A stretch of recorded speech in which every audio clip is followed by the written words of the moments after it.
देवेंद्र जी आप सामने आ चुके हैं, ज्यादा परिचय के मोहताज नहीं है देवेंद्र फडणवीस जी। देवेंद्र जी, एक पुराने से शुरू कर रहा हूं मैंने आपका जब पहली बार इंटरव्यू किया, मैं दिल्ली में था, आप घर पे थे, आप सीएम थे, कोरोना का समय था, आपने पूरा बताया था कैसे हुआ, कोरोना पर जीत पाई। दूसरी बार जब मैंने इंटरव्यू किया तो कृषि बिल को लेकर आपको लाया था फायर फाइटर के रूप में, तो मैंने आपका आधे घंटे का इंटरव्यू किया था, वो भला अभी टल गई, सरकार फिर बन गई। अब तीसरी बार मैं इंटरव्यू कर रहा हूं, एक बार फिर आग लगी है, महाराष्ट्र में चुनाव है। क्या इस बार भी ये फायर फाइटर निकाल के लाएगा? देखिए, जितनी आग दूसरों को दिखती है उतनी हमको नहीं नजर आती है।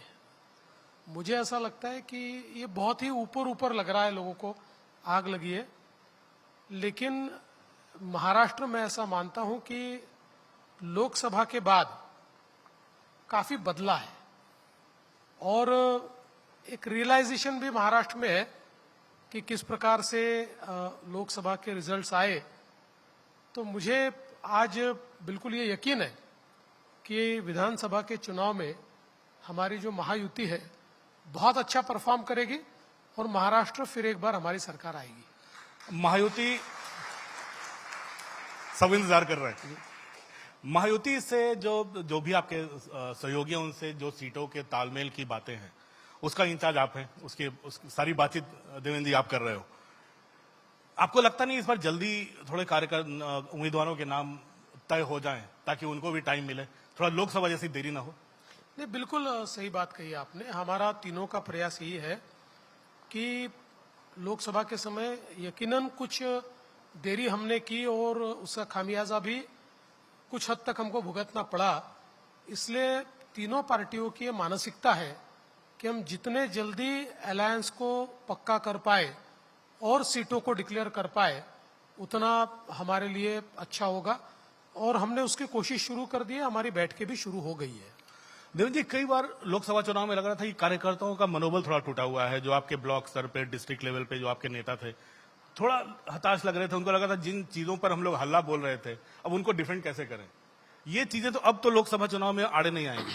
नहीं, मुझे आप मतलब समझ ही रहोगे मैं क्या पूछ रहा हूं। नहीं, मुझे लगता है कि लोकसभा में कुछ हम लोग कार्यकर्ता के तौर पर मैं ऐसा मानता हूं थोड़े ओवर कॉन्फिडेंट थे। चूंकि एक माहौल देश में भी था, हम चुनकर आ रहे हैं, महाराष्ट्र में भी था, हम चुनकर आ रहे हैं, तो मुझे लगता है कि जितनी क्षमता के साथ हमने काम करना चाहिए था शायद हमने नहीं किया। लेकिन आज कार्यकर्ताओं को भी ये रियलाइजेशन है कि हमने और क्षमता से काम करना चाहिए था, और मैं ऐसा मानता हूं कि अब कार्यकर्ताओं में एक उत्साह है। जो बात आपने कही वो बात भी सही है, क्योंकि मतलब घूम फिर कर कहने की बात नहीं है। हमारे साथ जब एनसीपी आई और अजीत दादा आए तो एक हमारे कार्यकर्ताओं में निश्चित रूप से एक संभ्रम तैयार हुआ कि भाई इतने साल इनके साथ ही हम लड़े और अब इनके साथ वोट कैसे मांगे। तो इस चीज को रियलाइज करके उनको वक्त का तकाजा क्या है, किस चीज के लिए हमें इनको साथ में लेना पड़ा है, ऐसी सारी चीजें उन तक पहुंचाने में शायद कुछ देरी भी हमारी हुई। तो उसके कारण कार्यकर्ता जिस उत्साह से लगना चाहिए था नहीं लग पाया, लेकिन अब वो सारी चीजें कार्यकर्ता समझ चुके हैं। तो मुझे लगता है कि अब विधानसभा में वो प्रॉब्लम नहीं रहेगा। पहले देवेंद्र जी, एक चीज देखने में आता था कि दो ही कांग्रेस एनसीपी एक तरफ, बीजेपी शिवसेना एक तरफ, बाला साहब और अटल जी होते थे, बाला साहब मोदी जी हो गए। अब लग रहा है तीन पार्टियां इधर, तीन पार्टियां उधर, छोटी छोटी पार्टियां। तो महाराष्ट्र में इतने सारे छोटे छोटे छत्रप, ये महाराष्ट्र की राजनीति क्यों ऐसी खिचड़ी की हो गई है?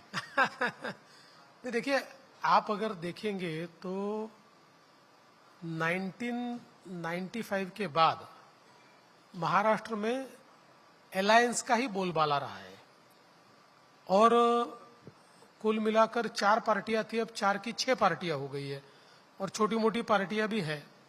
लेकिन अगर आप देखें तो दो ही प्रकार के इसमें मैं ऐसा मानता हूं कि पोल्स आपको नजर आते हैं।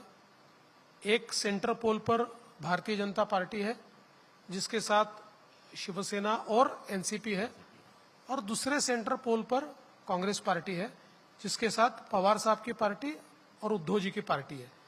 तो इसमें भी अगर आप पूरे महाराष्ट्र को देखिए, पैन महाराष्ट्र, चाहे वो आप लोकसभा का चुनाव देख लीजिए, पुराने विधानसभा के चुनाव देख लीजिए, तो इसमें महाराष्ट्र की सबसे बड़ी पार्टी ये बीजेपी रही है और वो हमेशा रही है। और इस बार भी भले हमारी सीटें कम आई हो, पर आप अगर वोट परसेंटेज हमारा देखेंगे तो हम ही नंबर 1 है। तो इसलिए पैन महाराष्ट्र पार्टी के रूप में बीजेपी है, लेकिन चूंकि एक अलायंस की राजनीति है और कुछ साल वो चलने वाली है, तो मुझे लगता है कि उसी में आगे बढ़ना पड़ेगा। तो महायुति में तो कोई झोल नहीं आएगा ना, आप मतलब शांति से टिकट का बंटवारा होने वाला है? बिल्कुल शांति से करेंगे, शांति के साथ क्रांति करेंगे। चलो क्रांति का इंतजार करेंगे, लेकिन क्रांति का इंतजार तो देश की जनता को भी होगा। लेकिन जो खिचड़ी की बात जो हम लोग कर रहे थे देवेंद्र जी, अभी जो खिचड़ी बनी है वही चलती रहेगी, या चुनाव के बाद हम उम्मीद करें कि थोड़ा तड़के में परिवर्तन कुछ आएगा, कुछ पुराने लोग वापस आए? नहीं, देखिए, मैं ऐसा मानता हूँ ये खिचड़ी नहीं है, एक बहुत अच्छा अलायंस हमने तैयार किया है और इसमें से कोई बाहर नहीं जाएगा। हम सब लोग साथ में ही इस चुनाव को जीतेंगे और नई सरकार हम तैयार करेंगे। फिर तो कोई बड़े नंबर 1 पद को लेके कोई नहीं, देखिए, इसमें कोई हम लोगों में नंबर 1 के पद को लेकर कोई तनाव नहीं है। तीनों पार्टियां ये मानती है कि हमारे सारे नेता एक साथ मिलकर इसका निर्णय ले सकते हैं। और दूसरी बात यह है कि अभी तो एकनाथ शिंदे जी मुख्यमंत्री है और शिंदे जी मुख्यमंत्री रहते हुए हम चुनाव का सामने जाएंगे। मुख्यमंत्री किसी भी सरकार का प्रमुख होता है, इसलिए हमारे सामने कोई असमंजस की स्थिति नहीं है। चुनाव के बाद भी क्या करना है, उस समय की परिस्थिति के आधार पर तीनों मिलकर निर्णय करेंगे। मतलब अब मुझे लगता है कि ये महायुति जो है, इसकी युति अभी चलेगी, बिल्कुल अच्छे से रहेगी। एक अब मैंने देखा आपके सोशल मीडिया में, आपके बायोडाटा में लिखा है राम सेवक, कार सेवक और महाराष्ट्र सेवक। तो कुछ और सेवक जोड़ना बाकी है अभी इसमें? नहीं, राष्ट्र सेवक तो हम है ही। जो राम सेवक होता है वो राष्ट्र सेवक होता ही है। और चूंकि मैं कार सेवक रहा हूं, तो मुझे इस बात का अभिमान है कि मैं कार सेवक को, इसलिए वो लिखा है। और महाराष्ट्र की सेवा करने का जिम्मा मिला है, तो महाराष्ट्र सेवक तो हुई। तो राजनीति में है, लेकिन कुछ और सेवक बनने की महत्वाकांक्षा होती है। नहीं, आप जिस ओर इशारा कर रहे हैं उस ओर मैं नहीं देख रहा हूं, मैं यही देख रहा हूं। देवेंद्र जी, इसमें अब थोड़ा एक महिला को प्रधानमंत्री ने कहा था महिला उनके साइलेंट वोटर्स हैं। आप लोगों ने एक लाडली बहन योजना शुरू की है अभी, इस पर बहुत चर्चा हो रही है देश भर में, काफी इस पर तालियां भी मिल रही हैं और गालियां भी मिल रही है। आपने देखा होगा विपक्ष यहाँ काफी बरसा रहा है, गोले बरसा रहा है। तो ये लाडली बहन योजना क्या पहुंचना शुरू हो गई है लोगों तक? दूसरा, क्या ये सफल होगी और कांग्रेस, एनसीपी, शरद पवार और जो बाकी पार्टियां आरोप लगा रही हैं कि फिजूल खर्ची हो रही है, तो इस पे कैसे होगा? क्योंकि बीजेपी तो फ्रीबीज के चक्कर में होती नहीं थी।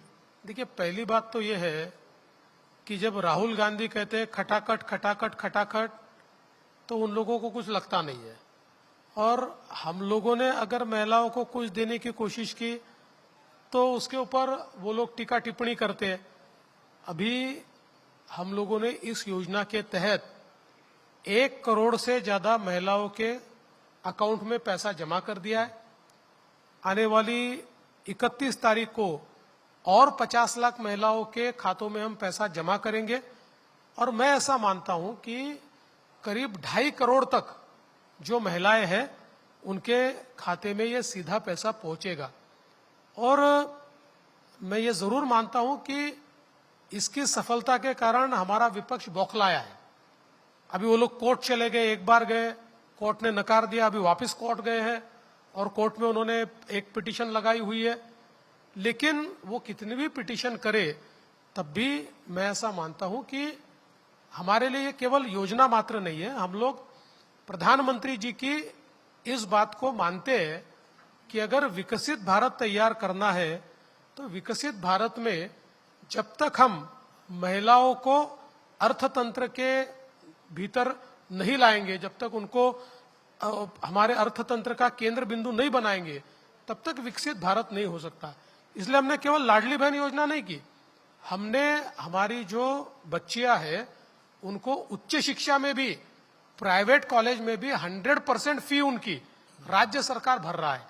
हम ये चाहते हैं कि हमारी जो बच्चियां हैं, कई बार ये होता है कि घर के बेटे को तो पढ़ाने के लिए माँ बाप पैसा खर्च कर देते हैं और बेटी को कहते हैं कि भाई तू तो शादी करके जाने वाली है, तो इसलिए तेरे ऊपर इतना खर्चा क्यों करे। और बेटियां होनहार होते हुए भी उनको पढ़ने का मौका नहीं मिलता। इसलिए महाराष्ट्र में हमने ये तय किया और सभी बेटियों के लिए पूरी उच्च शिक्षा, अभी तक 12th तक तो हम फ्री करते ही थे, लेकिन 12th के बाद भी इंजीनियरिंग हो, डॉक्टर हो, एमबीए हो, कोई भी कोर्स वो ले, तब भी उसकी पूरी फी, चाहे वो सरकारी कॉलेज हो या प्राइवेट कॉलेज हो, ये राज्य सरकार भरेगा। इस प्रकार की योजना हमने लाई। तो मुझे लगता है कि कई योजनाएं जो महिलाओं के लिए हमने लाई है, उन योजनाओं के कारण निश्चित रूप से हमारे अर्थतंत्र के केंद्र में महिलाओं को लाने का जो प्रयास प्रधानमंत्री जी कर रहे हैं, उसका उदाहरण ही महाराष्ट्र ने तैयार किया है। इसमें देवेंद्र जी, इसमें एक सुप्रिया सुले ने एक तंज कस रही है बार बार इसमें कि उनका कहना है कि रिश्ते 1500 रुपए में नहीं खरीदे जाते, जो लाडली बहन आप लोगों ने शुरू किया है। आपको लगता है इन सब तमाम आरोपों के बाद ये योजना भी गेम चेंजर साबित होने वाली है? देखिए, इनका प्रॉब्लम ही ये है, ये जो सोने का चम्मच मुंह में लेकर पैदा हुए ना, इनको 1500 रुपए की अहमियत समझ में ही नहीं आ सकती। इनके लिए तो 1500 रुपए कई होटल में जाके चाय पीने के बाद टिप देने की बात है। अरे उस महिला को पूछो जो महिला जब पूरा महीना समाप्त होता है और समाप्ति के समय जब हिसाब लगाती है और उसके ध्यान में आता है कि अब बेटे की फी भरने के लिए पैसा नहीं है, या बेटी को पढ़ाने के लिए पैसा नहीं है, या कोई छोटी सी चीज खरीदने के लिए पैसा नहीं है, उसको तब ये 1500 रुपए की अहमियत ध्यान में आती है। और मैं तो सुप्रिया ताई को और हमारे सारे विपक्ष को कहना चाहता हूं कि ये जो आप लोग तंज कस रहे हैं कि आप महिलाओं को खरीद रहे हैं क्या, आप रिश्वत दे रहे हैं क्या, अरे भाई इस प्रकार से हमारी बहनों को या बहनों के प्यार को कोई खरीद सकता है क्या? अगर ईश्वर भी ऊपर से उतरकर नीचे आ जाए और पूरी दुनिया की दौलत भी सामने कर दे, तब भी कोई प्यार और कोई रिश्ता खरीदा नहीं जा सकता। इसलिए इसको इस प्रकार से आंकना ये बहुत गलत है। मैं आपको एक उदाहरण बताता हूं कि एक महिला हमको इस दौरान मिली और उस महिला ने कहा कि बहुत आंख में आंसू लाकर कहा आपने बहुत अच्छी योजना शुरू की। तो मैंने उनको पूछा कि आपको क्यों ये योजना अच्छी लगती है? उन्होंने कहा देखो, मेरे पति खेत में काम करने के लिए जाते हैं और बीमारी के कारण मैं खेत में काम करने में अक्षम हूं, इसलिए मेरे घर में मैं एक पैसा भी नहीं देती थी। अब मुझे ऐसा लगता था कि अपना कोई कंट्रीब्यूशन ही नहीं है मेरे घर पे। अब ये 1500 रुपए मेरे घर पे आ रहे हैं तो मुझे भी लगता है कि मेरा कोई ना कोई मेरे परिवार में कंट्रीब्यूशन है और मुझे भी एक सम्मान ये 1500 रुपए के कारण मिल रहा है। तो देखिए, देखने के लिए तो 1500 रुपए बहुत छोटी बात लगती है, लेकिन इस प्रकार की महिलाओं को उससे एक सम्मान भी मिलता है और एक प्रकार से आत्मविश्वास भी उनका खड़ा होता है। इसलिए मुझे लगता है कि सुप्रिया ताई ने जिस प्रकार का तंज कसा है वो बहुत गलत है। लाडली बहन तो बहुत सारी लाडली बहनों को बहुत सुनकर इसकी खुशी होगी, लेकिन कई मराठी बच्चे लाडला भाई योजना, ये लाडला भाई योजना भी आप लोग लेकर आए हैं क्या या इंट्रोड्यूस कर चुके हैं महाराष्ट्र के बच्चों के लिए? इसमें एक मैं जोड़ना चाहूंगा, जो शरद पवार की जो राष्ट्रवादी कांग्रेस पार्टी है उसके अध्यक्ष जयंत पाटिल ने कहा है कि अब लाडली बहन और लाडली भाई का और लाडली पत्नी योजना भी ले आए, वो तंज कस रहे हैं।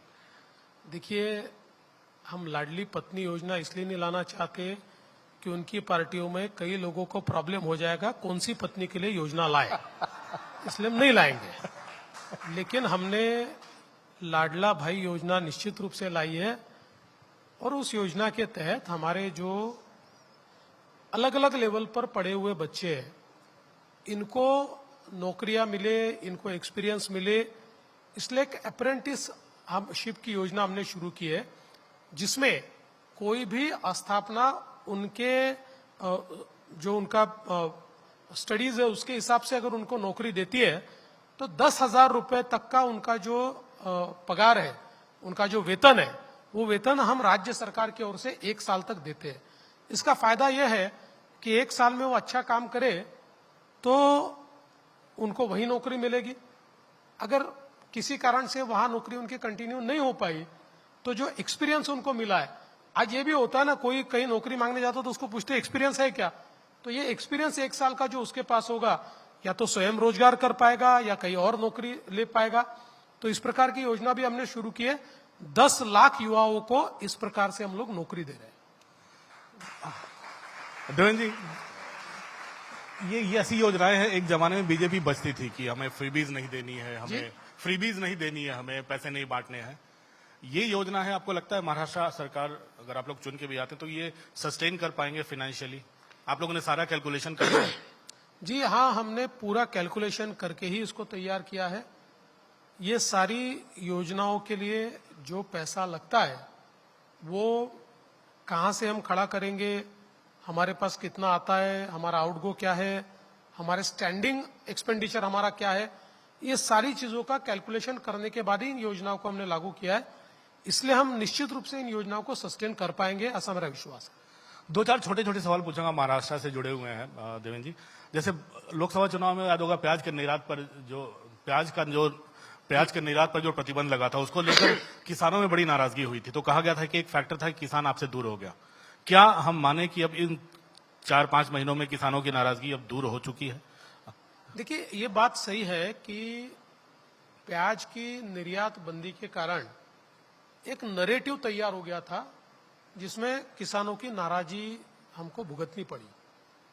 और कुल मिलाकर केंद्र की सरकार हमेशा ये विचार करती है कि अपने पास कुल मिलाकर देश में प्याज की कितनी अवेलेबिलिटी होने वाली है, हमको कितने प्याज की आवश्यकता है, और उसके आधार पर फिर एक्सपोर्ट करना कि नहीं, इसका विचार करती है। क्योंकि हमने पुराने समय ये भी देखा है कि हम लोगों ने एक्सपोर्ट कर दिया और बाद में उससे दुगने दामों में हमने पाकिस्तान से इंपोर्ट किया, हमने कई ईरान से इंपोर्ट किया। तो ये परिस्थिति हमारे ऊपर न आए, इसलिए केंद्र सरकार ने कुछ निर्णय लिए। लेकिन किसानों का भी, हम उनको भी दोष नहीं दे सकते। उनको लगता है कि भाई अगर निर्यात शुरू रहती है तो उनको डोमेस्टिक मार्केट में भी अच्छा भाव मिलता है और इंटरनेशनल मार्केट में भी अच्छा भाव मिलता है। फॉर्चुनेटली अभी आप देखें तो मार्केट का भाव बहुत अच्छा है। अभी तो 3700 रुपए तक भाव चला गया है। तो इसलिए अभी, और केंद्र ने भी कुछ शर्तें तो रखी है लेकिन निर्यात को भी परमिशन दी है। तो मुझे लगता है कि अभी इस प्रकार से उस चीज को लेकर कोई किसानों में प्रॉब्लम है, ऐसा मुझे नहीं लगता है। एक और चीज है, बीच में आपको याद होगा आपने भी एक बड़ी मुहिम चलाई थी कि बांग्लादेशियों से निपटने के लिए क्या किया जा रहा है। नवी मुंबई में 5 अवैध बांग्लादेशी पकड़े गए थे, एक बड़ा क्राइम हुआ था, आप खुद भी स्पॉट पर गए थे। तो क्या फर्जी दस्तावेज भी बन रही है, आपने उस समय भी माना था। तो कैसे, क्या कमी रह गई है, कैसे इस फर्जी दस्तावेज को दूर करेंगे और कैसे प्रशासन ऐसी चीजों पर काबू में रखेंगे? देखिए, निश्चित रूप से हम लोग लगातार ये प्रयास कर रहे हैं कि अवैध रूप से जो बांग्लादेशी सिटीजन्स यहाँ घुसे उनको हम आइडेंटिफाई करें और उनको हम डिपोर्ट करें। अपने देश में प्रॉब्लम यह है कि बांग्लादेश के साथ हमारी जो बॉर्डर है बड़ी है, वो थोड़ी पोरस भी है, और जिस प्रकार से पश्चिम बंगाल के सरकार का रवैया रहा है, एक प्रकार से पश्चिम बंगाल की सरकार ये बांग्लादेशियों के लिए वेलकमिंग, इस प्रकार के रवैये के साथ वहां काम करती रही है। और फिर ये लोग आकर केवल पश्चिम बंगाल में नहीं बसते, वहां तो कोई उद्योग है ही नहीं, पश्चिम बंगाल में इनको रोजगार तो मिलता नहीं है। तो ये लोग फिर मुंबई आते हैं, दिल्ली जाते हैं, जिन शहरों में रोजगार है उन शहरों में जाते हैं, फिर लोकल्स का रोजगार समाप्त कर देते हैं। इसलिए हमारा ये प्रयास है कि इस प्रकार से, और धीरे धीरे यही लोग इलीगल एक्टिविटीज में भी पार्टिसिपेट करना चालू करते हैं, क्योंकि कोई स्टेक्स तो होते नहीं है। तो ड्रग डीलिंग में भी ये लोग हैं, अलग अलग प्रकार की एक्टिविटी में भी है। इसलिए हमने बहुत कड़ाई के साथ लगातार हम लोग कॉम्बिंग करते हैं, लगातार इंटेलिजेंस बेस्ड ऑपरेशन करते हैं, ताकि जहां पर भी हमको ये ध्यान में आए कि अवैध बांग्लादेशी बसे हुए हैं, हम लोग उनको पकड़ते हैं, उनको डिपोर्ट करते हैं। देवेंद्र जी, महाराष्ट्र चुनाव में एक मराठा आरक्षण का ही मुद्दा बहुत है, कंट्रोवर्शियल है। मैं फिर भी आपसे पूछ रहा हूं कि मुद्दा बहुत जोर से पकड़ा और जरांगे साहब जो लगातार इसकी मुहिम चला रहे हैं वो काफी कुछ आपको ही निशाने पर रखे रहते हैं। ये मुद्दा ठंडा हो रहा है, आप लोगों ने इसको सुलझाने की दिशा में प्रयास किया है? देखिए, महाराष्ट्र की राजनीति में मैं ऐसा नसीबवान आदमी हूं कि विपक्ष का कोई भी नेता हो, उसको दिन में भी मैं दिखता हूं, रात में भी मैं ही दिखता हूं। मेरे नाम के सिवाय न उनका भाषण शुरू होता है न उनका भाषण समाप्त होता है। जहां तक मराठा आरक्षण की इस सारी मुहिम का सवाल है, तो हमारी सरकार ने मराठा समाज को 10% आरक्षण दिया है और वो कंटिन्यूड है। हाँ, वो चैलेंज हुआ है, लेकिन कोर्ट ने उसके ऊपर स्टे नहीं दिया है। और अभी हम लोगों ने इतने बड़े पैमाने पर हमारे यहाँ पर एक ड्राइव लिया लोगों को रिक्रूट करने का। ये सारे रिक्रूटमेंट ड्राइव में 10% मराठा आरक्षण हमने रखा। अभी जितना हमारे एडमिशन हुए उसमें भी 10% रखा। अब उनकी जो मांग है वो मांग ये है कि मराठा समाज को ओबीसी में आप आरक्षण दीजिए। अब मैं तो ये सवाल पूछता हूं कि मेरे ऊपर तंज कसा जाता है, ये मेरे ऊपर आरोप किए जाते हैं। मैं तो खुले आम और आपके भी नेशनल टीवी से सवाल पूछता हूं कि इस मुद्दे के ऊपर शरद पवार साहब, उद्धव ठाकरे जी और नाना पटोले जी या कांग्रेस पार्टी अपना रुख स्पष्ट करके दिखाए। अगर उनमें हिम्मत है, मैं चैलेंज देता हूं, अगर उनमें हिम्मत है तो वो खुलेआम ये बताए कि भाई मराठा समाज को ओबीसी में लिया जाए। ये जो जरांगे पाटिल इन्होंने मांग रखी है, इस मांग पर उनकी पार्टी की भूमिका क्या है, नहीं बता सकते। ये डुप्लीकेट काम चल रहा है। मराठा समाज को एक प्रकार से ये लोग सब बरगलाने का काम कर रहे हैं और मैं ऐसा मानता हूं कि ये सारी चीजें धीरे धीरे मराठा समाज को भी समझ रही है। इसलिए इसको चुनावी मुद्दा अगर हम माने, तब भी मैं ये मानता हूं कि मराठा समाज हमारे साथ रहेगा। जब मैं मुख्यमंत्री था तब हम लोगों ने मराठा समाज के लिए अन्ना साहेब पाटिल आर्थिक विकास महामंडल तैयार किया था। मुझे इस बात का गर्व है कि उसके माध्यम से पिछले 6 सालों में 1 लाख मराठा उद्यमी हमने तैयार कर दिए और आज वो सारे के सारे लोग एम्प्लॉय नहीं है, एम्प्लॉयर है। हमने सारथी जैसी व्यवस्था खड़ी की तो मराठा समाज के जो युवा है वो आईएएस बने, आईपीएस बने, एमपीएससी में पास हुए, वो डॉक्टरेट किया, वो प्राध्यापक बने। ये सारी व्यवस्था हमने की है, लोगों ने इस चीज को देखा है। तो मुझे लगता है कि अभी जिस प्रकार से जरांगे पाटिल के पीछे छुपकर हमारे विरोधी तीर चलाना चाहते, ज्यादा समय चला पाएंगे ऐसा मुझे लगता नहीं है। अब जरांगे साहब की बात हुई तो मैं कुछ बयान मैं आपके सामने पढ़ना चाहूंगा। देवेंद्र जी, फडणवीस साहब ने और उद्धव ठाकरे ने कहा था कि नशे में चूर बंदर, एकनाथ शिंदे जी और फडणवीस जो दिल्ली में बैठे लोगों के निर्देश पे बोल रहे हैं। देखिए, उद्धव ठाकरे जी पर मुझे तरस आता है। एक समय था हिंदू हृदय सम्राट शिवसेना प्रमुख बाला साहब ठाकरे मातोश्री पर बैठते थे और दिल्ली के सारे नेता मातोश्री पर आते थे। अब उद्धव जी को 3 दिन दिल्ली जाकर बैठना पड़ता है, सोनिया जी की अपॉइंटमेंट का इंतजार करना पड़ता है और सोनिया जी को जब मिलते तो सोनिया जी फोटोग्राफ भी नहीं निकालने देती, बिना फोटोग्राफ के उनको लौटना पड़ता है। तो इसलिए मैं ऐसा मानता हूं कि उन्होंने हमारे ऊपर बोलने की जगह, हम तो नेशनल पार्टी है ही और हम लोग दिल्ली जाते हैं तो देश के प्रधानमंत्री को मिलने जाते हैं, ममता जी भी जाती है, देश के प्रधानमंत्री को मिलने के लिए विपक्षी नेता भी जाते हैं, सारे मुख्यमंत्री जाते हैं। क्योंकि अगर अपने प्रदेश का विकास करना है तो देश के प्रधानमंत्री को तो मिलना ही पड़ेगा। लेकिन आप तो लाचारी के तहत एक लाचार बनकर आप जब सोनिया जी के पास जाकर बैठते हैं और कहते हैं मुझे मुख्यमंत्री का चेहरा घोषित कीजिए और वहां से कहते हैं कि नहीं हम आपको नहीं कर सकते, तो अब मुझे बताइए लाचारी कौन कर रहा है? लेकिन वही मैंने रिसर्च कर रहा था, मैं देखा इतने सारे कमेंट्स हैं वन लाइनर्स आपके खिलाफ। मेरी गुगली में फंसे फडणवीस, शरद पवार कह रहे हैं, मैं खटमल को चुनौती नहीं देता, उद्धव ठाकरे कह रहे हैं। तो कैसा लगता है आपको एक पर्सनल अटैक जब आप पर होता है? मुझे इसकी आदत है। मैं आपको एक बात बोलता हूं कि हम तो भगवान शिव को मानने वाले हैं, इसलिए जहर भी पीते हैं और फिर भी जीते हैं। और देखिए, कुल मिलाकर आप अगर देखेंगे तो ये लोग सिर्फ बोलने में है, सिर्फ बातों में है। और हम तो हिंदी में कहते हैं जो गरजते वो बरसते नहीं है।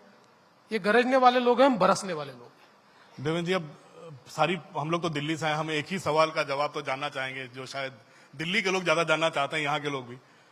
मीडिया में दिल्ली में चारों तरफ बड़े जोर की चर्चा है कि देवेंद्र जी दिल्ली आ रहे हैं बीजेपी के अध्यक्ष बन के। देखिए, ऐसी चर्चाएं चलते रहती है।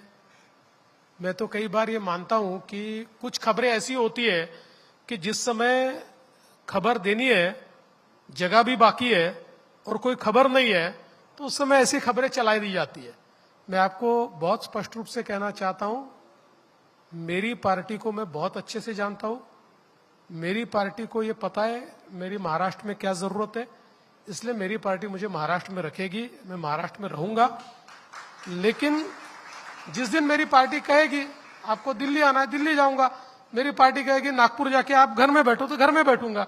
मैं पार्टी का सोल्जर हूं, लेकिन इतना पक्का कहता हूं कि अभी जो आपने बात कही वो र्यूमर है, उसके ऊपर आप विश्वास मत रखिए। तो मैं जाते जाते मैं बोलूंगा, इस 3 साल में तीसरा इंटरव्यू कर रहा हूं आपका, और उम्मीद करता हूं कि इस बार बाकी 2 में तो आप सफलतापूर्वक निकल आए, और शुभकामनाएं कि इस तीसरी बार भी मेरे इंटरव्यू के बाद आप।